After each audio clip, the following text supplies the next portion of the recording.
If you like this video, give a thumbs up and subscribe to our channel. Hit the bell icon to be notified of new videos. The fact that astronauts observe UFOs during their flights has long been known. The first American astronaut John Glenn, who made 3 orbits around the Earth on February 20, 1962, on Mercury 6, reported that during the flight, 3 bright objects followed his ship. After a while, they picked up speed and overtook him. In April 1962, during his record-breaking flight in the X-15 high-altitude aircraft, Joe Walker filmed 5 disc-shaped UFOs that had accompanied him in a staggered formation for a long time at an altitude of 47 kilometers. 3 months later, a similar rocket plane, piloted by Robert White, again attracted the attention of unknown objects. At an altitude of 95 kilometers, they flew up to the X-15 and accompanied him for some time. The future astronaut, in June 1965, White was the first American to go into outer space, recorded the aliens on tape. The interest of ordinary people in flying grew, and soon a whole army of radio amateurs, tuned into the wave of this or that spacecraft, eagerly caught every word that sounded on the air. To avoid unnecessary problems, the Mission Control Center in Houston had to switch to bird language during negotiations with the astronauts. In particular, unidentified flying objects that were observed from orbit were codenamed Santa Claus.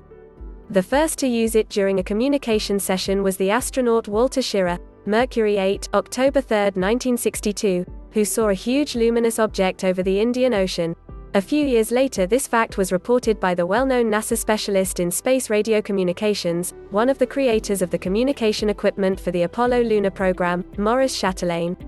In his book, Our Ancestors Came from Outer Space, published in 1975 shortly after the end of the lunar program, he admitted that unidentified flying objects controlled virtually all American space flights.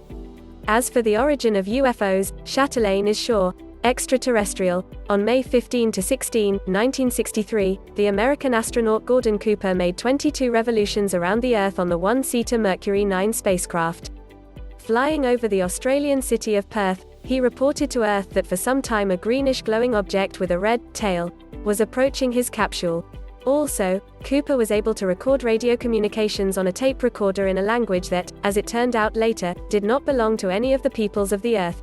The astronaut also recorded other mysterious phenomena over South America and Australia. NASA scientists timidly tried to explain Cooper's observations as the southern polar lights. But soon these explanations had to be abandoned. It was tantamount to accusing the most experienced pilot of amateurism and professional unsuitability. Also, the object he sighted over Australia was observed by ground tracking stations. Besides, Colonel Cooper was not the first to observe such phenomena. He saw the sources with his own eyes even earlier, during his flights over West Germany. I had the opportunity in 1951 to see many of these objects for 2 days in a row. They were at a very high altitude, and on our fighters they couldn't get them.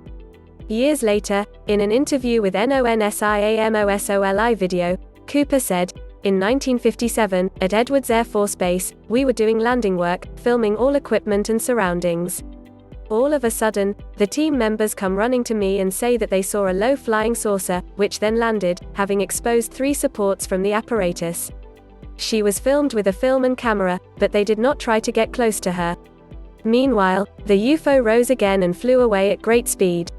As the head of the work, Cooper, immediately after development, reviewed the recorded tapes and photographs and sent them to Washington. He never heard of them again. The testimonies of astronauts and NASA specialists about the mysterious visitors are confirmed by independent sources.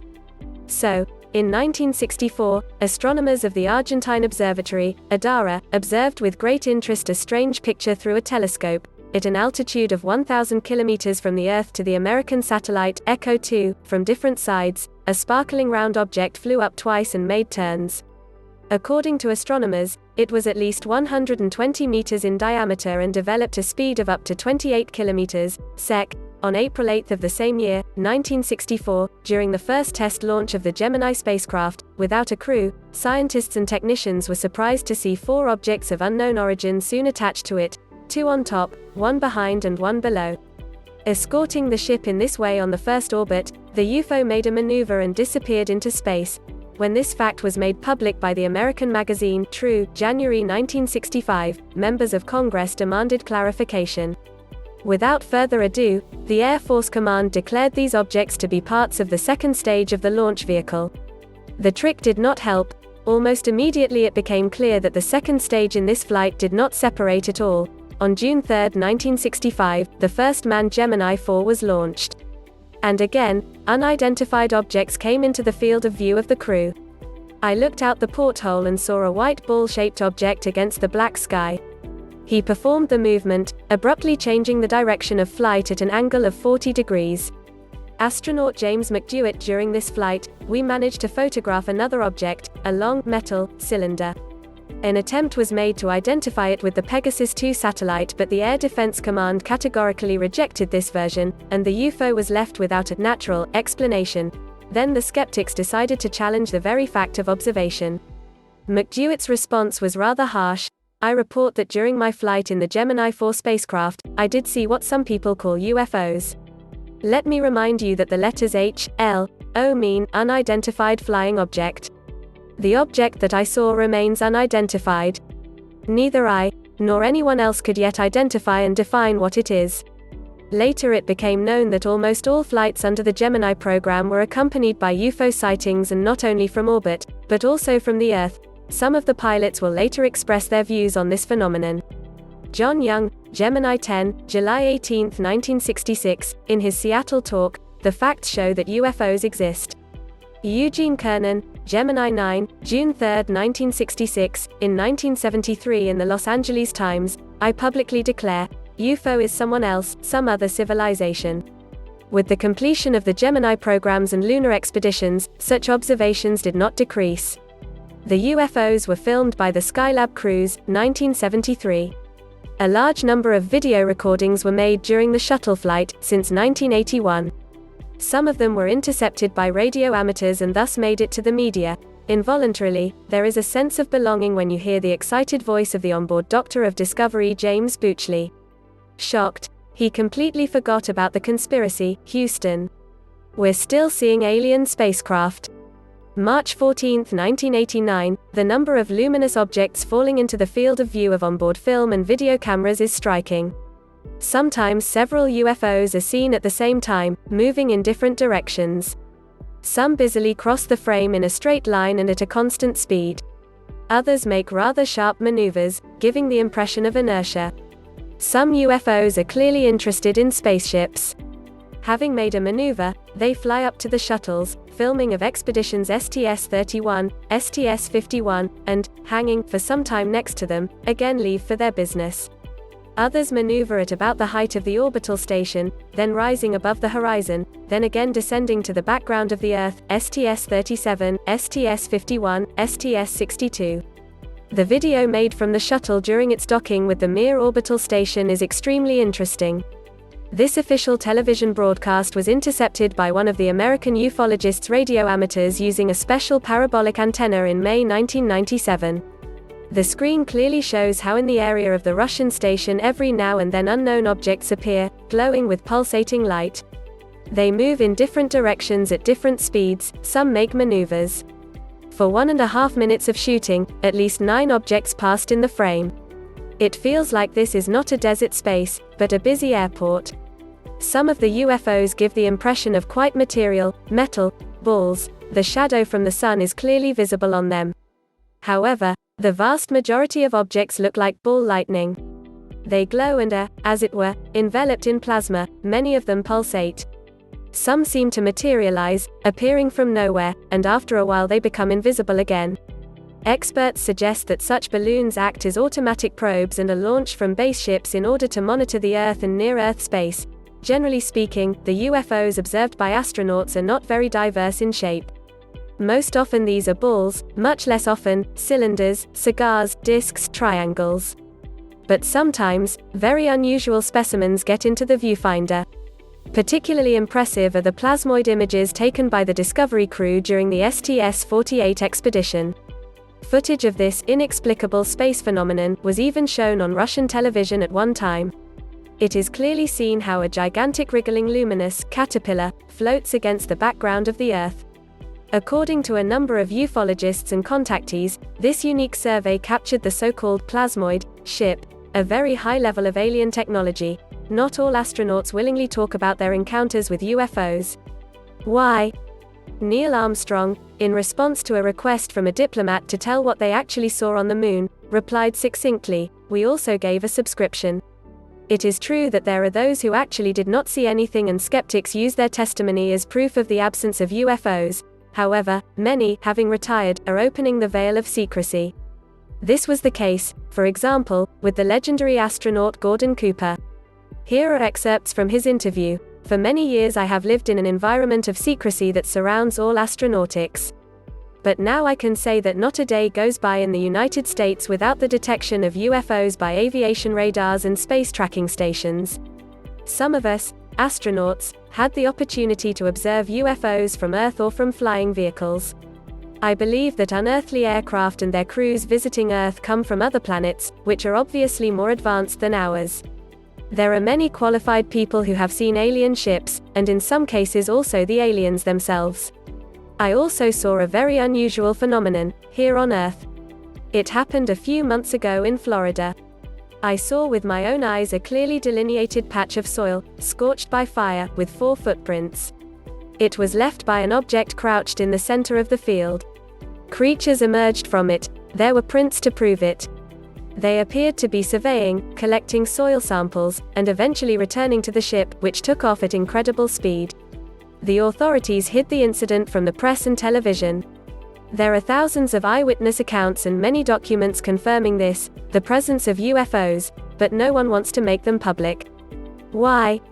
Indeed, why, despite the stories of the astronauts themselves, as well as numerous photo, film and video documents, this topic remains undisclosed.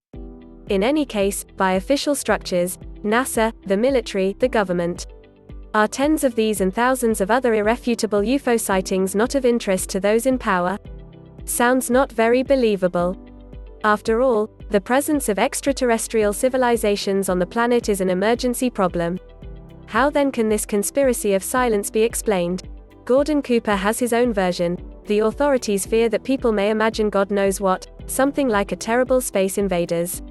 Their motto was and remains, "We want to avoid panic at any cost." I think the real problem is that the authorities do not know how to admit the fact that they have been lying for many years.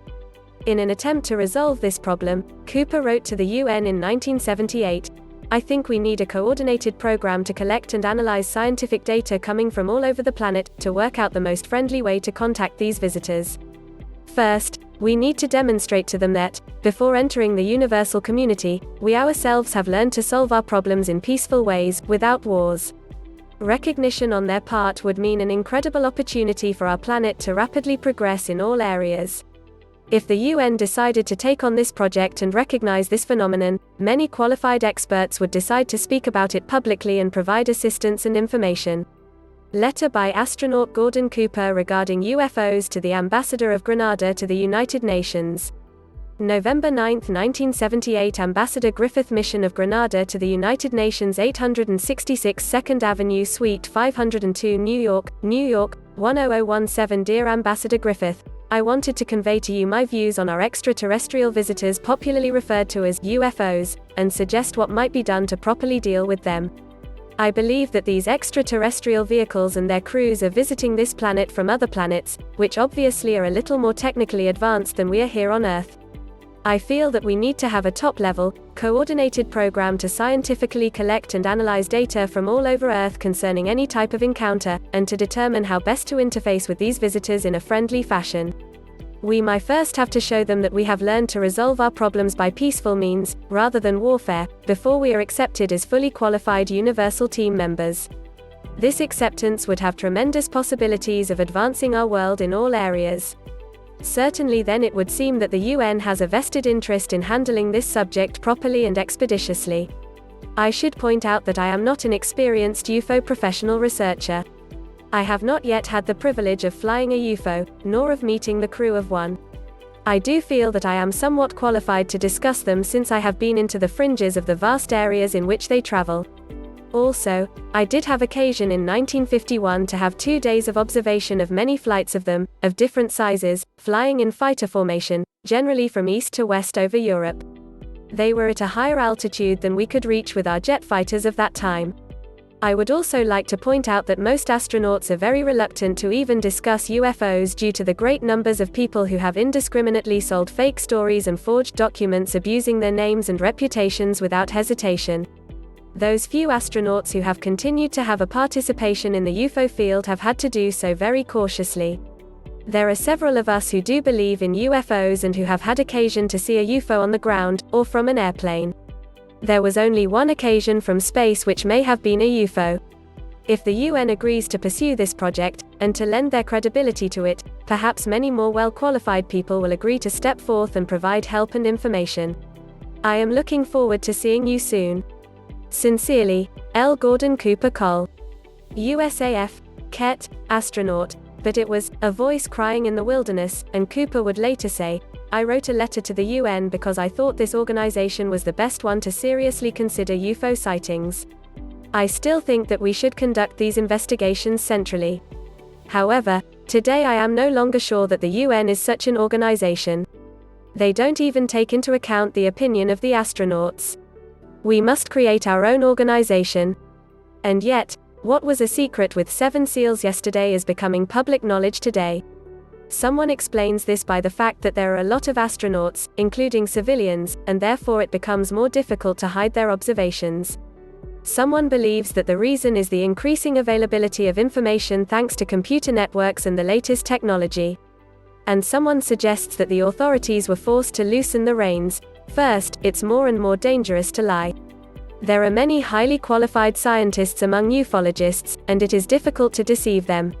Secondly, it is more difficult to connect the next lie with the previous ones. Perhaps that is why the authorities today turn a blind eye to the revelations of astronauts, not encouraging, but not pursuing, as before. Those in power do not intend to get involved in dangerous discussions about UFOs either. They will either have to lie again, or reveal the truth. They seem to have chosen the only correct tactic, not to react at all to such messages. No way. Do not deny or confirm, do not give any official explanation. In an extreme case, if they press hard, it is sluggish and unintelligible to mutter something about the difficulty of analysis due to the lack of a sufficient amount of reliable information. However, there is another opinion about the disclosure of ufological facts in recent years. Gross suppression of information about UFOs is no longer in the interests of powerful conspirators. They themselves initiate a metered leak as well as the creation of numerous films and computer games on the alien theme. For what purpose? It is possible that humans are being prepared for upcoming open contacts with intelligent beings from other parts of the universe.